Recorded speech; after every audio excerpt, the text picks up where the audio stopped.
Hi there, I'm Crickettoad, and today I will be talking about the Grob opening, which occurs after G4. I'll be going over the main lines.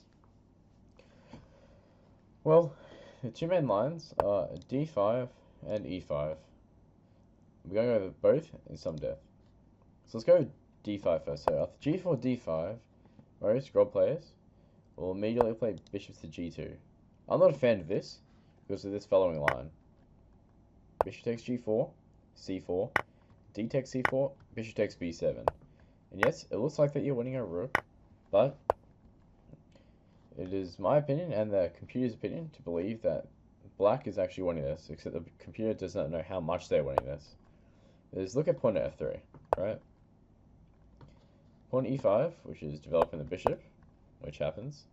D takes C4, black sacrificing yet another pawn. Knight to E7, and knight to C3. Just look at this. The queen's swiping down here, so white can't take it. You have the knights possibly coming in to some attacking maneuver. No, something like this. It's not really often sacrifice. What can white's pieces actually do? These two pieces are useless because the bishop covers the knight, and if this pawn moves, well, the bishop can always just move backwards, take this. Knight moves in and sacks for the pawn. Looks pretty winning for black. No, where can the bishop move? Bishop to, well, like let's say black castles. Or bishop to G5 does absolutely nothing. Prime makes position worse after bishop to F5. Knight to F5. There's the queen can't take, so check.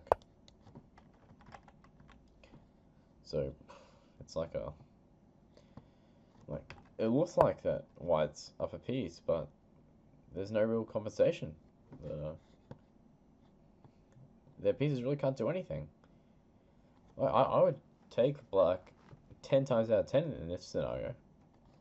So, yeah, so after d5, I say play h3, which is a spike variation, which I got a draw against a 2200 FIDE master with. So after c5, you can play bishop to g2.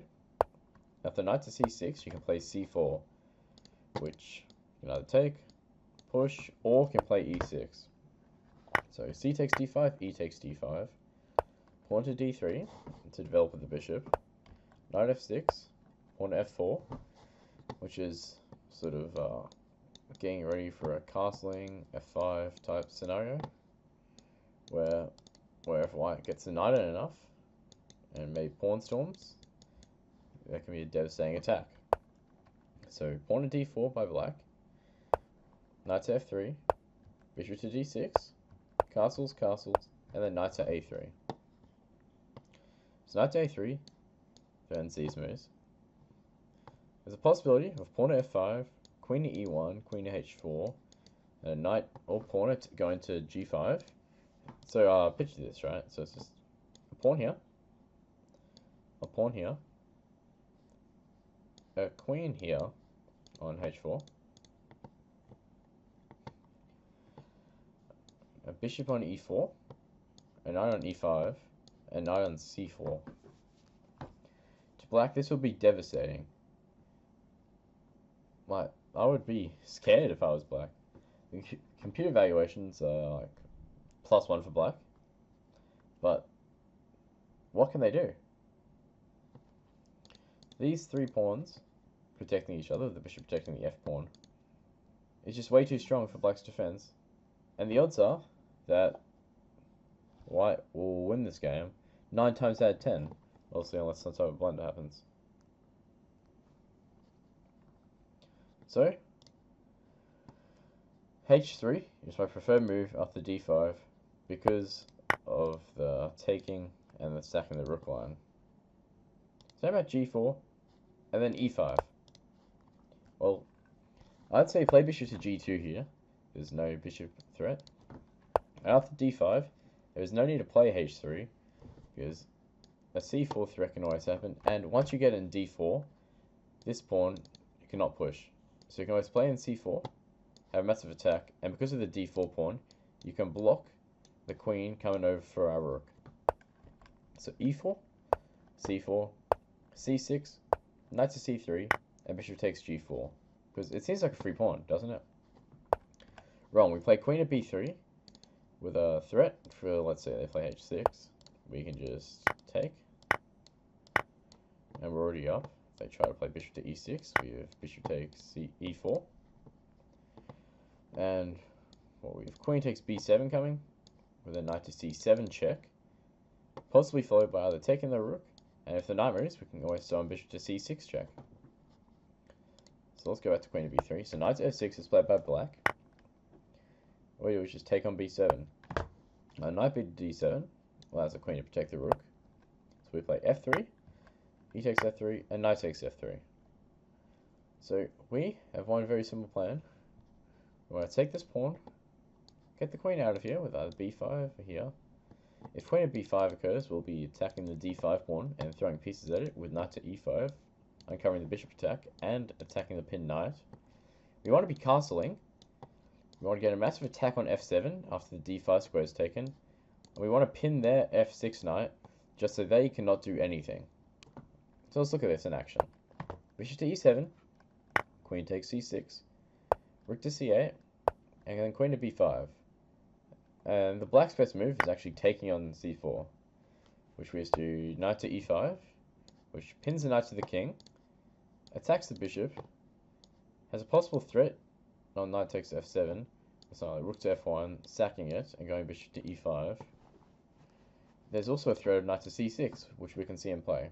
After bishop to e6, and then knight to c6. Because if queen to c7, if knight takes e7, king takes, followed by queen at b4 check, which is just dominating for white, because we're not down any material. We have knight to b4 coming next with a knight to d6 fork if king back. And if king here, then the queen's attacked. We still throw in the knight move, followed by a queen check, which potentially wins the game. So if the knight to c6, rook takes c6. We take the rook, they castle, we castle, and then they play queen to c8, try a trade off. And you can see that after the queen trade, white is already up. We're up the exchange. In my opinion, we're up in development because of threats. Our rooks will be connected next move because we actually have them. We have the center control because these are black's closest to center pawns. This one is already overshot, and this pawn is going to be moving for a while. So, as you can see here, this is going to be one for white. And now we're on to g4 and then h5. Well, all you do now is push your pawn to g5. That plays some normal developing moves. You just ignore them, because after queen takes g5, you want to just develop with the tempo. Hence the reason you're attacking the queen and the e5 pawn, forcing the queen to defend. d3, which uncovers the bishop. Pawn to c5, followed by bishop to g2, preparing our average stack. Knight to f6, knight to c3, knight to c6, and then bishop to g5. Which threatens knight to d5. If knight to b4, we just push him back and play knight to d5. Because look after this. Knight to d5, queen to d8. We follow this up by just simply taking on f6. They're double pawns. They literally have nothing to do. A knight is center, and it's not going to be attacked for an extremely long time. Because also if they were to attack us, this would result in checkmate. We're up in development. We're going to be queenside castling. We're throwing in every single piece, maybe even a bishop to h3 move, followed by e4, bishop here. If we're fast enough, we can move the knight out of the way, pushing our f-pawn, followed by the e-pawn. A rook can come to g1, a queen can come to d2, followed by a queen to e3 after f4's occurred. And yeah, so this is why the Grob opening should be your main surprise weapon, because I'm not saying play it all the time. So yeah, thank you, and please just learn the Grob, practice the Grob, and try out the Grob, because nobody knows what the Grob is, obviously except for you, because now you're playing it. So please, have a look at the Grob, stay safe, have an amazing holidays, and most importantly, have a great day.